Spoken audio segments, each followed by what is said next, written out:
Hello everyone. बायोफैक्ट्री के इस video lecture में आज हम बात करने जा रहे हैं क्लास 11th का एक इम्पोर्टेंट टॉपिक किंगडम प्रोटिस्टा। इससे पहले हम किंगडम मोनेरा के बारे में पढ़ चुके हैं और हम जानते हैं कि आर.एच. विटेकर ने पूरे लिविंग वर्ल्ड को 5 किंगडम्स में डिवाइड किया है। ये 5 किंगडम है: kingdom Monera, kingdom protista, kingdom fungi, kingdom Plantae और किंगडम एनिमिलिया। किंगडम मोनेरा की बात हम इससे पहले की वीडियो में कर चुके हैं और आज हम बात करने जा रहे हैं किंगडम प्रोटिस्टा की। तो आइए जानते हैं किंगडम प्रोटिस्टा क्या है। तो फ्रेंड्स, किंगडम प्रोटिस्टा इंक्लूड करता है यूनिसेलुलर यूकैरियोटिक ऑर्गेनिजम्स को। जितने भी यूनिसेलुलर यूकैरियोटिक ऑर्गेनिज्म हैं वो सारे के सारे किंगडम प्रोटिस्टा के मेंबर हैं, वो किंगडम प्रोटिस्टा के अंदर आते हैं। लेकिन एक चीज़ और हमें ध्यान रखनी पड़ेगी कि किंगडम प्रोटिस्टा की बाउंड्रीज वेल डिफाइंड नहीं है, है ना, क्योंकि कई सारे ऑर्गेनिज्म ऐसे हैं जिनको हम किंगडम प्रोटिस्टा में आपको पढ़ेंगे, लेकिन बाद में हम उन्हें किंगडम एनिमिलिया में देख रहे होंगे या फिर हम किंगडम प्लांटी में उनको हम जरूर देख रहे होंगे, फंजे एल्गी के अंदर हम कहीं ना कहीं उसको देख रहे होंगे। तो इसलिए हम कह सकते हैं कि किंगडम प्रोटिस्टा की जो बाउंड्रीज हैं वो वेल डिफाइंड नहीं है। It means the boundaries of kingdom protista is not well defined. और किंगडम प्रोटिस्टा को लिंक माना जाता है ना। ये जो किंगडम प्रोटिस्टा है इसको हम लिंक मानते हैं, लिंक बिटवीन किस किस के बीच का लिंक भाई? किंगडम मोनेरा और किंगडम प्लांटी के बीच का। ठीक है, तो इसको लिंक माना जाता है kingdom Monera and kingdom Plantae के बीच का। इसको हम लिंक कह सकते हैं, link between the kingdom Monera and kingdom Plantae. और दूसरी इंपॉर्टेंट चीज़, जो किंगडम प्रोटिस्टा को इंट्रोड्यूस किया था अर्नेस्ट हैकल ने।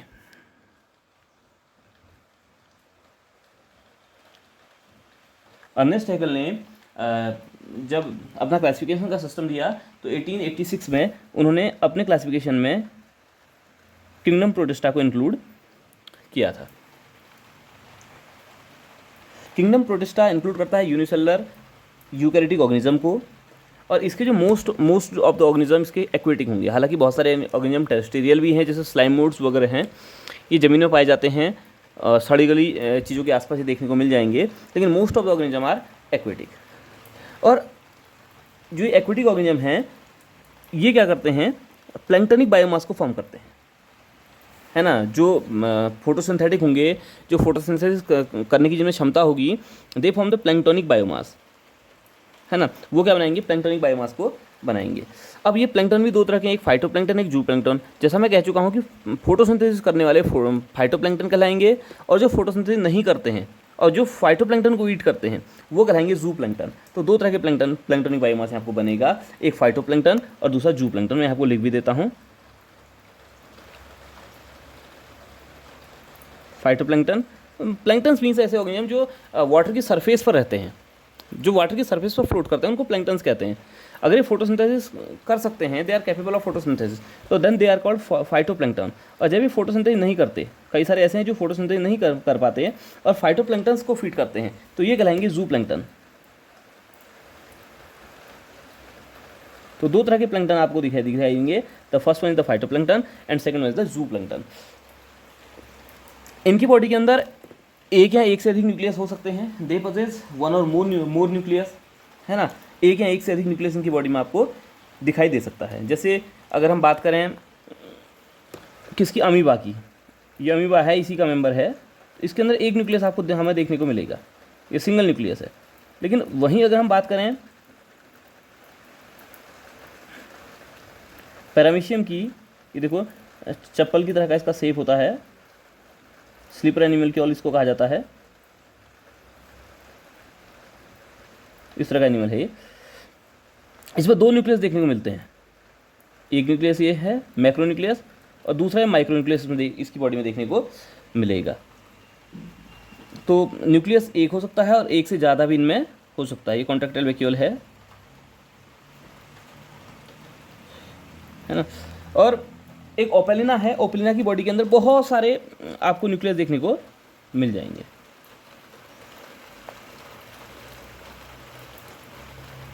है ना। ये ओपेलिना है और इसकी बॉडी के अंदर आप अगर देखें तो आपको ये सारे बहुत सी, जो ग्रीन कलर का जो स्ट्रक्चर बना रहा हूँ, दीज आर द न्यूक्लियस, ये बहुत सारे इसके न्यूक्लियस देखने को मिल जाएंगे। तो दे पजेस वन और मोर न्यूक्लियस। तो हमने डायग्राम बनाया है अमीबा का, दिस इज पैरामीशियम,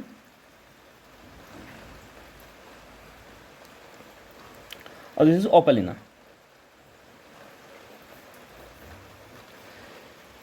इनका जो साइटोप्लाज्म है is always in motion. Cytoplasm हमेशा मोशन में रहेगा, हमेशा घूमता रहेगा इनकी बॉडी के अंदर। और साइटोप्लाज्म का बॉडी के अंदर घूमते रहना कहलाता है cyclosis, means they show cyclosis. तो क्वेश्चन आता है कि बोले साइक्लोसिस क्या है? तो साइक्लोसिस मीन्स स्ट्रीमिंग साइटोप्लाज्म, या हम कह सकते हैं साइटोप्लाज्मिक स्ट्रीमिंग को ही हम साइक्लोसिस कहेंगे। अगर साइटोप्लाज्म क्या कर रहा है, स्ट्रीमिंग कर रहा है, लगातार बॉडी के अंदर घूम रहा है, तो इस फिनोमेनन को हम साइक्लोसिस कहते हैं। तो दे शो साइक्लोसिस।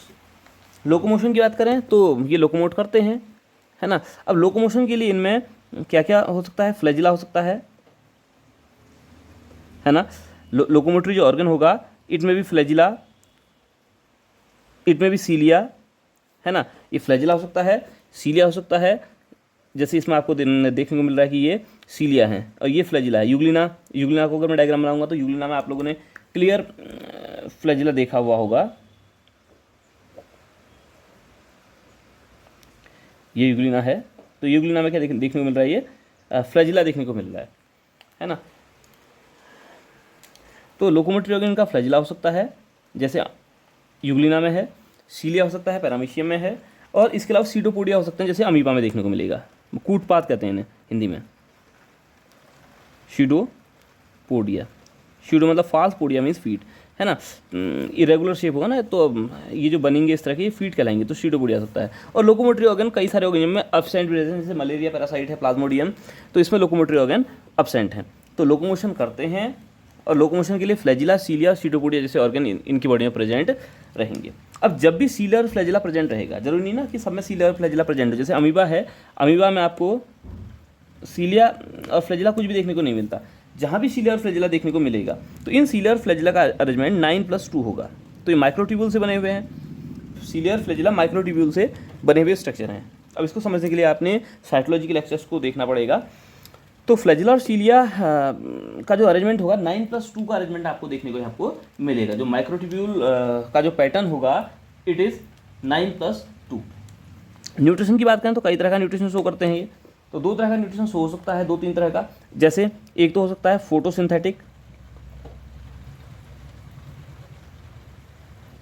ये फोटोसिंथेटिक है कुछ, और कुछ नॉन फोटोसिंथेटिक है ना। अगर जो फोटोसिंथेटिक होंगे ये ऑटोट्रॉपिक मोड ऑफ न्यूट्रिशन को शो करेंगे, और जो नॉन फोटोसिंथेटिक होंगे,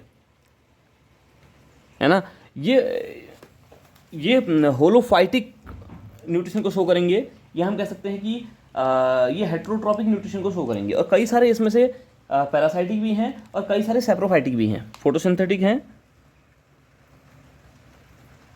पैरासाइटिक हैं, है ना। ये जो इनका न्यूट्रिशन है, ये फोटोसिंथेटिक न्यूट्रिशन शो कर सकते हैं, पैरासाइटिक न्यूट्रिशन शो कर सकते हैं, सेप्रोट्रॉपिक न्यूट्रिशन को ही शो कर सकते हैं। सेप्रोट्रॉपिक मीन्स जो dead and decay organic matter है, उससे भी अपने न्यूट्रिशन को ऑब्टेंड करते हैं। तो अलग अलग जो ऑर्गेनिज्म हैं, क्योंकि बहुत सारे ऑर्गेनिज्म इसके अंदर आते हैं, तो अलग अलग ऑर्गेनिजम्स में अलग अलग तरह का न्यूट्रिशन का पैटर्न देखने को मिलेगा।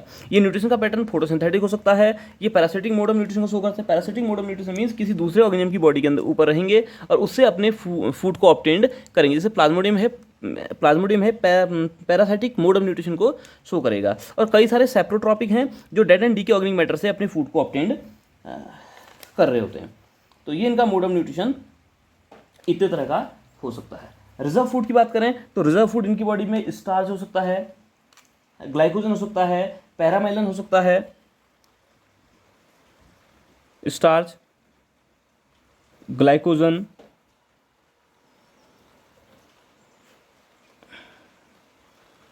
पैरामाइलोन, है ना। ये इनकी बॉडी का रिजर्व फूड है।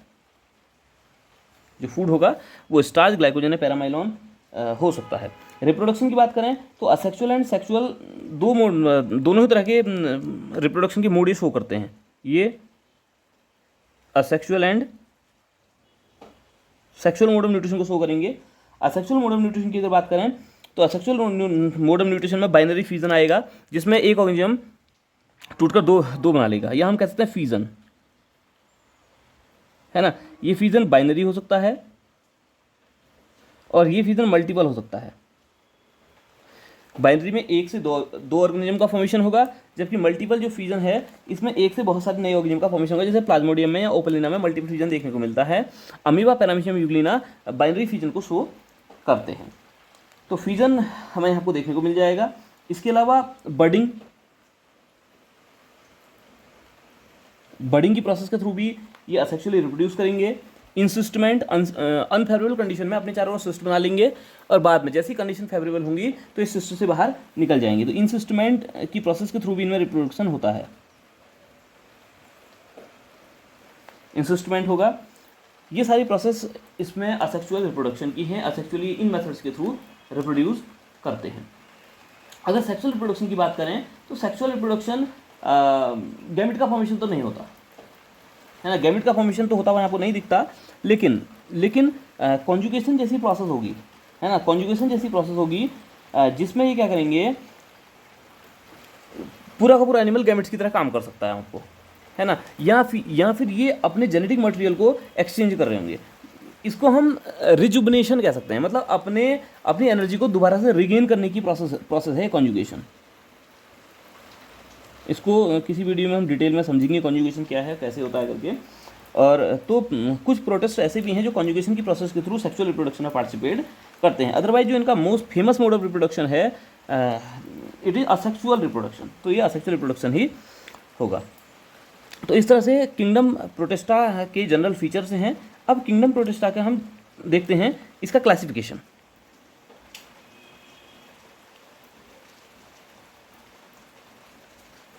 अगर क्लासिफिकेशन की बात करें तो किंगडम प्रोटिस्टा के जितने भी ऑर्गेनिज्म हैं इनको 3 कैटेगरी में डिवाइड किया गया है ना। इनको 3 कैटेगरी में हम डिवाइड करते हैं।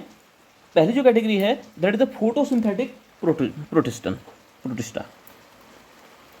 वो है फोटोसिंथेटिक प्रोटिस्टा। दूसरी जो कैटेगरी है दैट इज स्लाइम मोड आ जाएंगे। और थर्ड कैटेगरी जो इसकी तीसरी कैटेगरी है दैट द प्रोटोजोन पैरासाइट नहीं कहेंगे, प्रोटोजोन प्रोटिस्ट या प्रोटिस्टा भी कह सकते हैं, प्रोटोजोन प्रोटिस्टा। तो 3 कैटेगरी इसकी हैं, फोटोसिंथेटिक प्रोटिस्टा, दूसरी स्लाइम मोल्ड्स और तीसरी प्रोटोजोन प्रोटिस्टा। तो आइए इनको एक एक करके समझते हैं। तो सबसे पहले हम लेते हैं फोटोसिंथेटिक प्रोटिस्टा। फोटोसिंथेटिक प्रोटिस्टा के अंदर वो ऑर्गेनिज्म आएंगे जो कैपेबल है फोटोसिंथेसिस करने की, जो अपने फूड को लाइट की प्रेजेंस में खुद क्या कर लेते हैं, सिंथेसाइज कर लेते हैं। वो सारे के सारे आते हैं फोटोसिंथेटिक प्रोटिस्टा में, वो सारे के सारे आएंगे फोटोसिंथेटिक प्रोटिस्टा में। और ध्यान रखिएगा ये सारे के सारे यूकैरियोटिक ऑर्गेनिज्म हैं और ये एल्गी से सिमिलरिटीज़ को शो करते हैं, मतलब प्लांट में एल्गी से सिमिलरिटी को शो करते हैं। इसीलिए इनको कई बार प्रोटिस्टन एल्गी के नाम से भी जाना जाता है।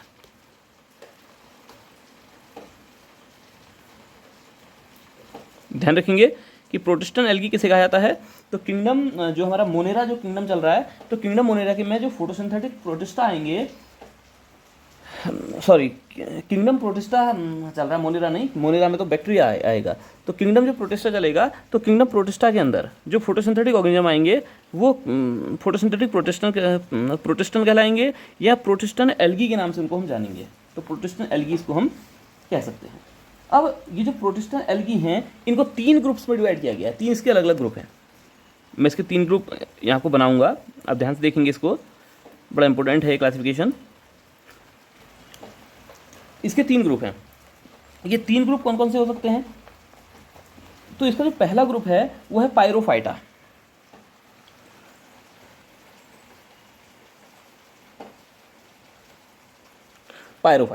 ठीक है। तो पायरोफाइटा में जो ऑर्गेनिजम्स आएंगे इनको हम डाइनोफ्लैजिलेट्स भी कहते हैं। डाइनोफ्लैजिलेट्स आई होप आप लोगों ने नाम सुना होगा। डाइनो मतलब 2, फ्लैजिलेट्स माने फ्लैजिला।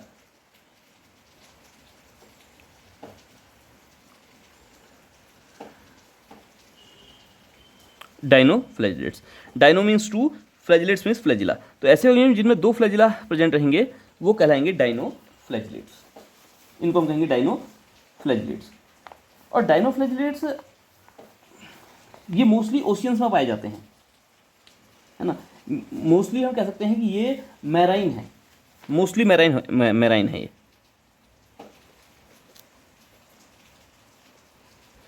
मोस्टली मैराइन है। और सबसे खास बात इसकी कि ये बायोल्यूमिनेसेंस को शो करेंगे, दे शो, हम लिख सकते हैं दे शो बायोल्यूमिनेसेंस।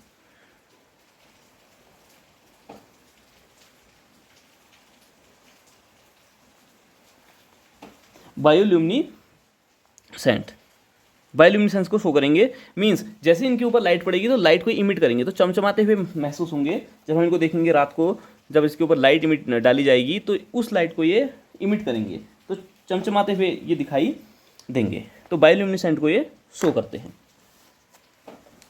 कौन? पायरोफाइटा। पायरोफाइटा मीन्स डायनोफ्लैजिलेट्स, 2 फ्लैजिला हैं इनमें, 2 फ्लैजिला इनकी बॉडी में प्रेजेंट रहेंगे, और दोनों फ्लैजिला अनइक्वल होंगे, एक जैसे फ्लैजिला नहीं होंगे, है ना। दोनों फ्लैजिला अनइक्वल होंगे। इसके अलावा अगर इसके एग्जाम्पल की अगर बात करें तो इसके अंदर कौन कौन से आएंगे, तो इसमें एक तो आता है नॉक्टिल्यूका। इसके आप डायग्राम को देख सकते हैं। एक तो आएगा नॉक्टिल्यूका। नॉक्टिल्यूका के अलावा जिम्नोडिनियम,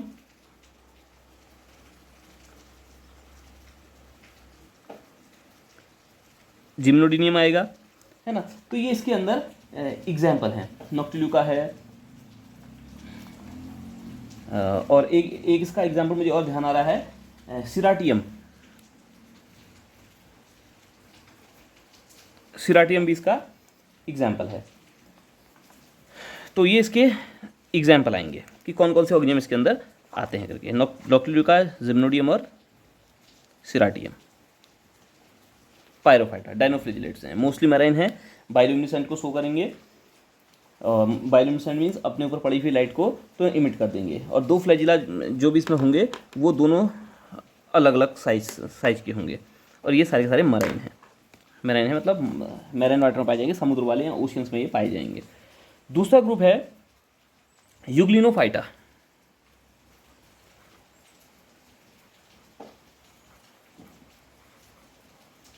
यूग्लिनोफाइटा, यूग्लिनोइड्स इनको कॉमनली कहते हैं। जो यूग्लिनोफाइटा के जो ऑर्गेनिज्म हैं इनको कॉमनली यूग्लिनोइड्स कहेंगे। और इसका एग्जाम्पल, जो famous example, that is Euglena. Euglena का फेमस एग्जाम्पल है। यूग्लिना को प्लांट और एनिमल के बीच की लिंक भी माना जाता है ना। और अगर आप देखेंगे तो इसको कई बार इसको एल्गी में भी कंसिडर किया जाता है। तभी तो मैंने कहा है कि भाई कि जो किंगडम हमारा प्रोटिस्टा है इसकी बाउंड्रीज वेल डिफाइंड नहीं है, क्योंकि कई बार इसको एल्गी में भी कंसिडर करते हैं, और कई सारे साइंटिस्ट इसको पहले एनिमल में भी कंसिडर करते थे। तो इसका एग्जाम्पल तो यूग्लिना ही है, ठीक है। तो बॉडी की जो कवरिंग होगी इसमें वो पेलिकल कवरिंग कहलाएगी। जो बॉडी की जो कवरिंग है इसमें वो पेलिकल कहलाएगी। बॉडी में जो कवरिंग रहेगी दैट इज पेलिकल, और इसमें फ्लैजिला रहेगा, विप लाइक फ्लैजिला रहेगा।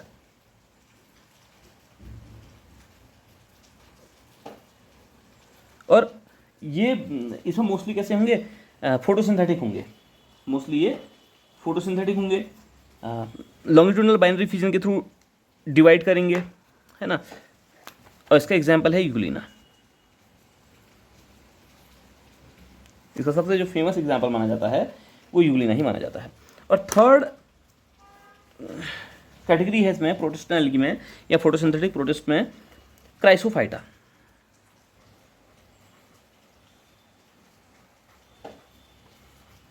क्राइसोफाइटा, अगर क्राइसोफाइटा की बात करें तो क्राइसोफाइटा को कॉमनली डायटम्स कहा जाता है। देखिए 2 बहुत इंपॉर्टेंट है इसमें, एक तो डायनोफ्लैजिलेट्स, पायरोफाइटा को डायनोफ्लैजिलेट्स कहते हैं, और क्राइसोफाइटा को हम डायटम्स कहते हैं।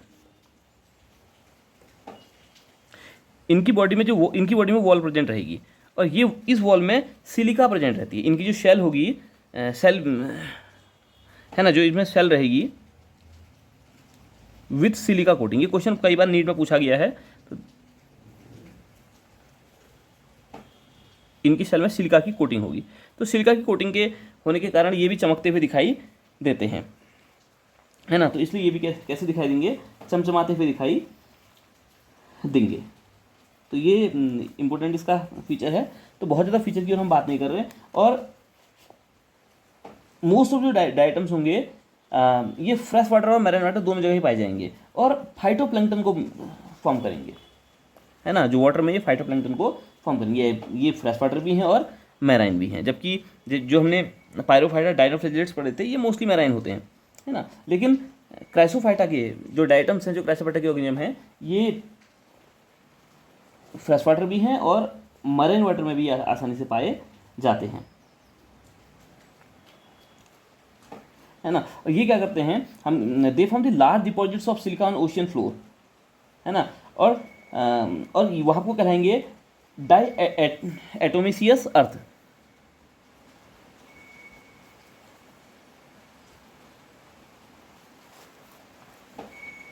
डायटोमिसियस अर्थ कहलाएंगे। लार्ज अमाउंट ऑफ सिलिका को ये डिपॉजिट करते हैं ओशन की सरफेस पर, है ना।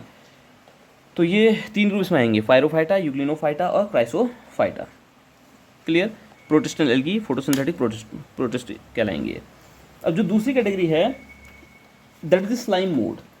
स्लाइम मोल्ड्स की जो कैटेगरी है दूसरी वाली, उसको हम कहते हैं स्लाइम मोल्ड्स। इसकी क्लासिफिकेशन में स्लाइम मोल्ड्स जनरली फंजाई से सिमिलरिटीज़ को शो करते हैं। जिस तरह से फंजाई डिकम्पोजर की तरह काम करते हैं, मीन से डेड एंड डी के ऑर्गेनिक मैटर को डिकम्पोज करने का काम करते हैं, उसी तरह से स्लाइम मोल्ड्स भी डेड एंड डी के ऑर्गेनिक मैटर को डिकम्पोज करने का काम करते हैं, है ना।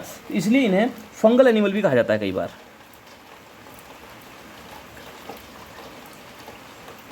इसलिए इन्हें फंगल एनिमल के नाम से भी जाना जाता है। ये आपको दिखाई देंगे टेरेस्ट्रियल मतलब लैंड वगैरह में दिखाई देंगे, मॉइस्ट एंड स्टडी प्लेसेस में दिखाई देंगे, है ना। डिकेइंग लॉग है या डिकेइंग लीव्स है ना, वहाँ को आपको देखने को मिल जाएंगे। मॉइस्ट फील्ड में जनरली वहाँ को दिख जाएंगे। इनका कोई स्पेसिफिक शेप नहीं होता, है ना। इनका कोई स्पेसिफिक शेप नहीं होता।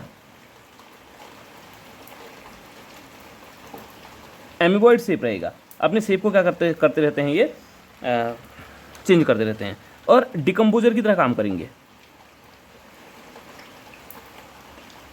डिकम्पोजर की तरह काम करेंगे, तो नेचर में ये डिकम्पोजर की तरह काम करते हैं स्लाइम मोल्ड्स, है ना। बॉडी में बहुत ज़्यादा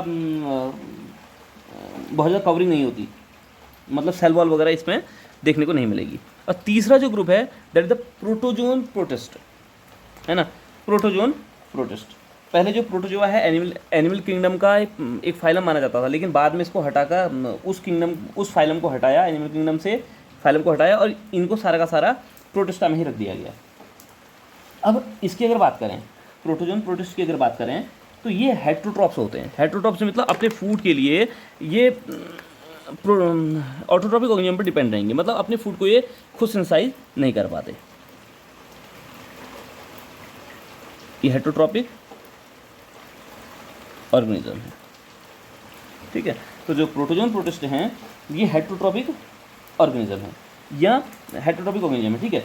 और कई सारे इसमें से प्रेडेटर की तरह पैरासाइट की तरह भी रहते हैं। कई सारे ऑर्गेनिज्म इसमें ऐसे हैं जो पैरासाइट की तरह भी रहते हैं। जैसे अगर आप लोगों ने मलेरिया पैरासाइट का नाम सुना होगा, प्लाज्मोडियम, तो प्लाज्मोडियम इस प्रोटोजोन प्रोटिस्ट में आएगा और वो हमारी बॉडी के अंदर पैरासाइट की फॉर्म में रहेगा और डिजीज कॉज करता है, जिसे हम मलेरिया कहते हैं। ये फ्रेश वाटर में हो सकते हैं, सी वाटर में हो सकते हैं, है ना, और मॉइस्ट सॉइल में ये देखने को मिल सकते हैं। फ्रेश वाटर में भी मिलेंगे, सी वाटर में मिलेंगे और मॉइस्ट सॉइल में भी ये देखने को आपको आसानी से मिल जाएंगे, है ना। मूवमेंट के लिए इनमें सीडोपोडिया हो सकता है, फ्लैजिला हो सकता है, सीलिया हो सकता है, या लोकोमोटरी ऑर्गन इनमें नहीं भी हो सकते हैं। अब इनको भी कई सारी कैटेगरी में डिवाइड किया गया। इनके लोकोमोटरी ऑर्गन के बेस पर इनकी कई सारी कैटेगरी बनाई गई हैं। जैसे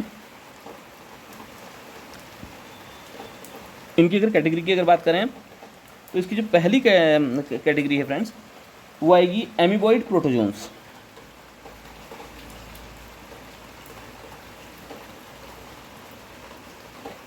एमीबॉइड प्रोटोजोन्स आएंगे, ठीक है, जिनमें लोकोमोटरी ऑर्गन सीडोपोडिया होंगे। इनके जो लोकोमोटरी ऑर्गन होगा वो सीडोपोडिया होगा और इसका एग्जाम्पल आएगा अमीबा। इसमें एग्जाम्पल आएगा, इसका जो क्लासिफिकेशन है वो बेस्ड है इनके लोकोमोटरी ऑर्गन के बेस पर। अगर सीडोपोडिया है तो ये एमीबॉइड प्रोटोजोन कहलाएंगे, न्यूट्रिशन होलोजोइक होगा, है ना। सारी चीज़ें वही जो जनरल करेक्टर हैं वही जनरल करेक्टर सारे के सारे शो करेंगे ये, है ना। बस इसकी नाम देखिए और एग्जाम्पल इसमें कौन सा आएगा। अमीबा का डायग्राम मैंने पहले बनाया हुआ है। दूसरे आते हैं फ्लैजिलेट प्रोटोजोन्स।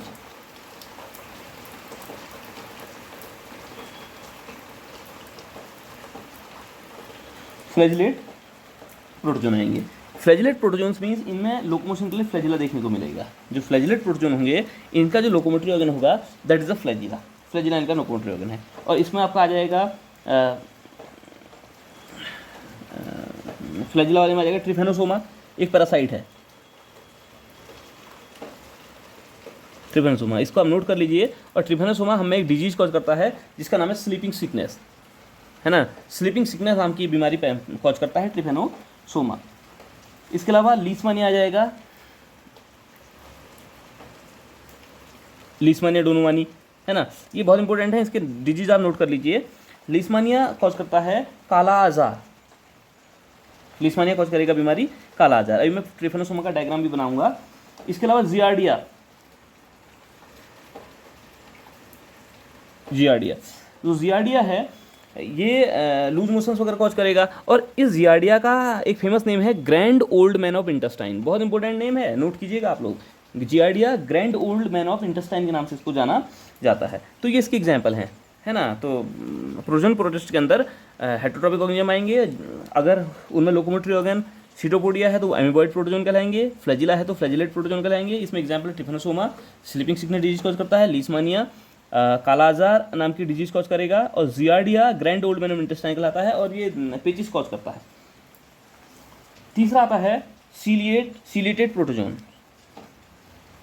ठीक है। तीसरा आएगा सीलिएटेड प्रोटोजोन। इसमें क्या आएंगे? सीलिएटेड प्रोटोजोन मीन्स ऐसे प्रोटोजोन जिनकी बॉडी सीलिया के थ्रू कवर्ड रहती है, जिनका लोकोमोटरी ऑर्गन्स सीलिया है, वो सारे इसमें आएंगे। जैसे इसका एग्जांपल, अगर वेल नोन एग्जांपल इसकी बात करें तो इसमें आता है पैरामीशियम। इसका डायग्राम मैंने पहले बनाया है, तो इसमें आ जाएगा पैरामीशियम, ठीक है। लोकोमोटरी ऑर्गन की बेस पर एक क्लासिफिकेशन है। और इसकी चौथा जो ग्रुप है इसका, the fourth group is sporozoans. Sporozoans मतलब जिसमें लोकोमोटरी ऑर्गन है ही नहीं। जैसे मैंने मलेरिया प्रोटोजोन में कई बार कह चुका हूँ, प्लाज्मोडियम, वो इसमें आएगा स्पोरोजोन्स। अगर स्पोरोजोन्स की जब बात करें तो इसमें आएगा प्लाज्मोडियम, मलेरिया पैरासाइट, जिनका लोकोमोटरी ऑर्गन कुछ होता ही नहीं, क्योंकि ये हमारी बॉडी में पैरासाइट की फॉर्म में रहते हैं। भाई हमारी बॉडी में पैरासाइट की फॉर्म में रहेंगे तो हमारा ब्लड ही क्या करेगा, ब्लड पैरासाइट है ना एक तरह से ये, तो हमारा ब्लड ही इनको ट्रांसपोर्ट करने का काम करता है। तो लोकोमोटरी ऑर्गन की इनको रिक्वायरमेंट है नहीं, तो स्पोरोजोन्स में ही आ जाएंगे। और लीशमानिया ट्रिफेनोसोमा के अगर डायग्राम की अगर बात करें तो ट्रिफेनोसोमा का डायग्राम कुछ इस तरह से होता है।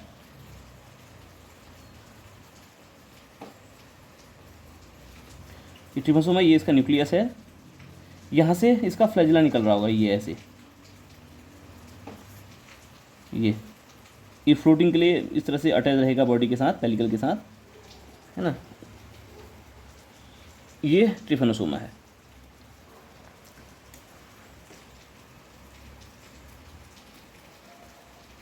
स्लीपिंग सिकनेस नाम की बीमारी कॉज करता है, ध्यान रखेंगे, एग्जाम के लिए इंपॉर्टेंट टॉपिक्स हैं ये। तो इस तरह से ये आपका किंगडम प्रोटिस्टा कंप्लीट होता है। आगे की वीडियो में किंगडम फंजाई को पढ़ेंगे। वीडियो में बने रहने के लिए धन्यवाद आपका। वीडियो को लाइक कीजिए, चैनल को सब्सक्राइब कीजिए और वीडियो को शेयर भी करना है। तो थैंक यू।